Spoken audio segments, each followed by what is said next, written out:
fan because I called his coming out fight against Bradis Prescott. He's special. And then various other stepping stones throughout his career. I also think he's one of those guys that if you tell him he can't do something, he wants to show you and shock the world. 1,000%.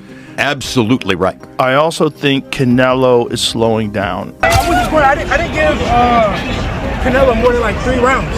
Yeah. Maybe 4 if I'm just being generous. You know, becoming the first undisputed world champion in the 4-belt era in 3 different weight classes.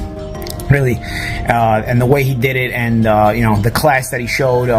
Joe Rogan shared his thoughts on Terence Crawford's stunning win over Canelo Alvarez, emphasizing how Crawford thrives when doubted. Rogan explained that whenever critics suggest Crawford can't rise to the moment, it only fuels his drive to prove them wrong. He highlighted Crawford's slick technique, sharp timing, and pinpoint striking that allowed him to unleash his power on the grandest stage. Rogan believes this victory solidifies Crawford as one of the most complete fighters in the sport today. Meanwhile, Bonthill tweeted, "I'm now convinced Crawford would beat any version of Floyd Mayweather." That bold take shows just how much respect Crawford's performance is commanding in the boxing community. By defeating Canelo, Crawford's legacy has reached a new peak, with many now arguing he could surpass Mayweather's untouchable record. His dominance across multiple weight divisions and unmatched adaptability in the ring are fueling the growing belief that he belongs among the greatest ever. Get ready to subscribe totally to that because, again, you're talking about somebody who is stubborn. And sure. Who wants to prove everything he can prove. 100%. I agree with that too. But I think there's in boxing and certainly in MMA, there's a certain amount of years where a fighter can keep the RPMs up.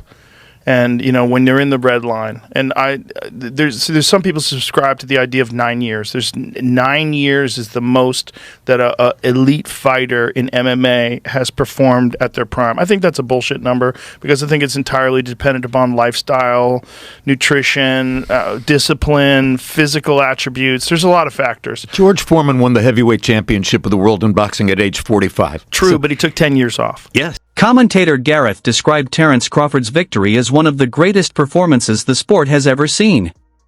He emphasized that Crawford not only jumped up 3 weight divisions to take on Canelo but also did so at an older age and after more than a year away from the ring.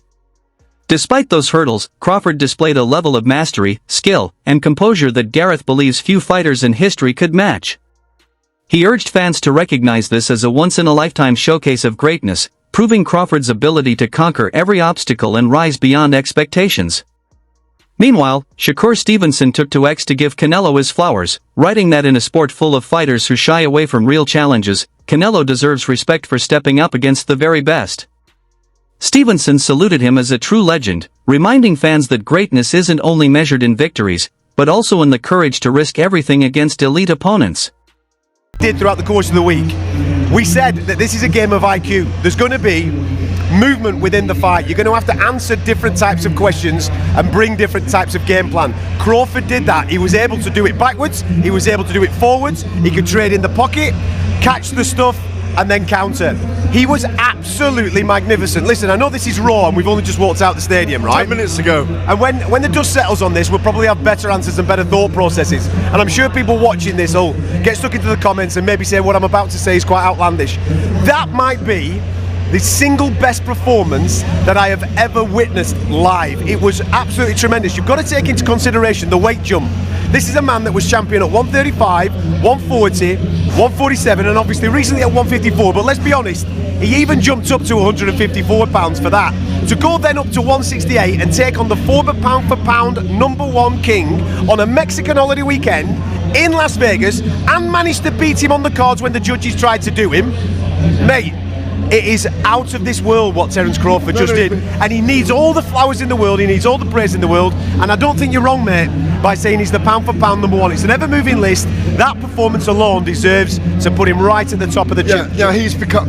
There's an argument that he becomes an all-time great with that performance, like you say, because the majesty, the poise, the presence all week, the pinpoint accuracy of everything he did in there, to the fact that in the end Canelo was frustrated and knew he couldn't do anything to Crawford, and he started visibly frustrated, wasn't it? No, visibly frustrated that he started to do a weird kind of showboating because he didn't have any answers for what was happening and unfolding in front of him. I think Terence Crawford has rubber stamped himself as an all-time great tonight, and I want to revise a view on him. I wondered whether he would have been capable of beating Floyd Mayweather at welterweight. Oh, you're going for it now, aren't you? And I think, yeah, we got to.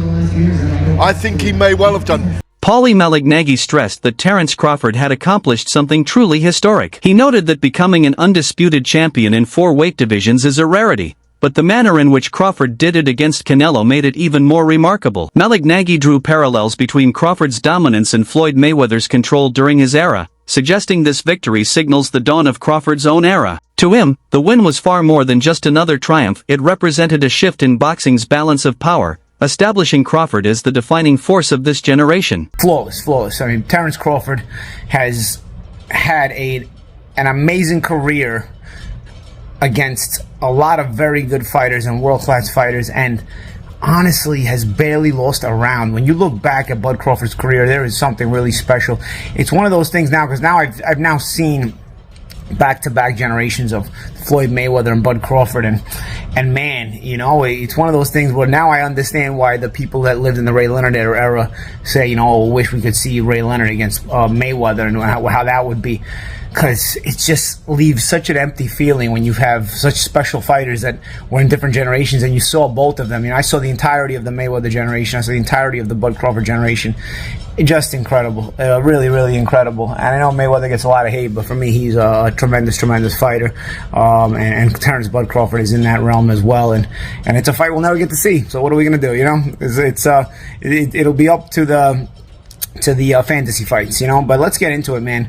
I want to get into the undercard as well and some of my thoughts on the Netflix show, but let's get into the main event first. Crawford really boxed very well, very intelligently. The question mark was what happens when Crawford gets hit cleanly. I'm not sure he got hit cleanly the whole fight. You know, he got hit with some partial shots. Some shots landed cleanly, but by the time Canelo started landing anything cleanly, I think he was hesitant because he was getting countered so much that he was taking some of the steam off the shots in order to hope to be more accurate. Because even late in the fight, there were a couple of shots that Canelo landed, but they barely moved. Devin Haney's blunt reaction captured the sheer dominance of Crawford's performance. He downplayed the notion that Canelo was ever truly in the fight, saying he couldn't credit him with more than 3 or 4 rounds at most. Haney's comments served both as an honest assessment and a subtle challenge, underscoring just how clear Crawford's victory looked. His words also suggested that even one of the sport's brightest young champions now sees Canelo as no longer the untouchable figure he used to be. How'd you score it, Devin? I wasn't scoring. I didn't give Canelo more than like 3 rounds. Yeah. Maybe 4 if I'm just being generous. Can't get away from this Maybe fucking crowd. Are you shocked or not? Hey, right here to my left. Are you shocked or not? No, I'm not shocked. I knew that if you kind of fight. A fan posted, *, true competitors are all champions. There is no loss in the pursuit of sincere glory. Thank you and congratulations to Terence Crawford and Canelo Alvarez. The warrior spirit won tonight. *, the message reflected admiration for both men, reminding everyone that true greatness is defined not only by victory, but also by courage and dedication. Meanwhile, Bill Haney argued that Crawford's dismantling of Canelo looked even easier than his dominant win over Errol Spence. He revealed he had predicted this outcome, using it as further proof of Crawford's greatness. Haney's perspective emphasized how effortlessly Crawford handled the challenge, despite Canelo's world-class reputation. By comparing it to the Spence fight, he highlighted Crawford's growing ability to completely neutralize elite opponents, making each performance appear smoother, sharper, and even more decisive than the last. Result. Exactly.